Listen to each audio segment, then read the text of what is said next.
Welcome back to Ladysmith now, where police on standby this hour. Residents went on the rampage in the town overnight. 6 cars at the Social Development Department were torched. This comes amid protests calling for the removal of Mayor Vincent Madlala. But he says he will not go anywhere. He's been accused of corruption. Let's get the latest from our reporter, Desan Tatia. He's there. So Desan, what's the situation like right now?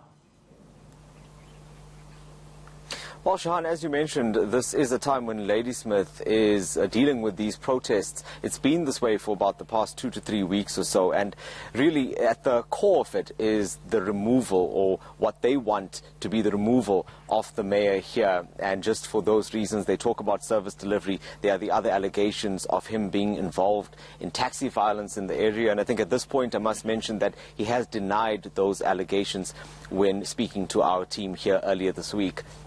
Despite the intervention of the Premier in KZN here just earlier this week as well, it seems like these protests continue. And the latest, as you mentioned, is the torching of these vehicles that you see behind me. We are at the social development premises in eZakheni, which is in Ladysmith. And this is what happened last night. There were these vehicles that were parked here that were torched.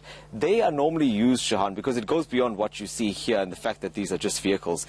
They are used to provide services to the community here in eZakheni. These are used by social workers. They offer counseling services and other types of support as offered by the Social Development Department. So this is going to be a serious setback for the department as well as for the residents in this area, because it will take some time for these vehicles to be replaced. But I want to bring into the conversation now Phumlani Vezi. He's with IPS's security, and they have been stationed in the area, also assisting police as well as protecting their clients here.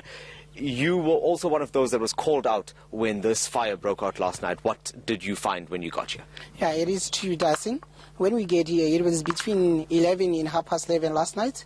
We received a call that there was a fire here, and when we came in here, all these 6 cars were on fire, and it was too late to recover, to do anything, because the damage was already done at that time. We did inform police and fire team as well, but nothing to save because the fire was too big and there's nothing much we could have done. Phumlani, one of the, I think, the frustrating parts of this protest, particularly for security officials and police, is that you were saying that you don't actually see the people that are doing this, because it happens very late at night and it happens without large groups of people. Just talk to me about how you've been dealing with that. Okay, actually what is happening here, Desan, as I say, during the day you won't see anyone protesting or in numbers. What they do, they just come at night to block the road, and in order for vehicles not to go through. Normally on our side, to protect our clients, what we do, when we, in cases where we are escorting our client, when they want to go into their premises, we will come and when there are people trying to block the road, and we will ask, guys, can we please pass through? If they refuse us an entry, we will do what we train for, just to remove them out of the way.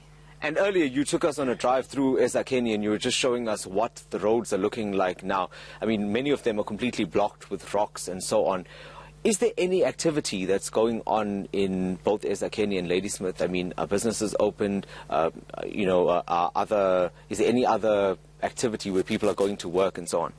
At this stage, yeah, in Ladysmith, everything is shut down. As you can see, there's not even a single taxi on the road. You know, it's very quiet. Everything has brought into standstill. People are not allowed to go to their workplaces. As you can see, even in town, it's very quiet. Nothing is happening at the moment until this matter is resolved.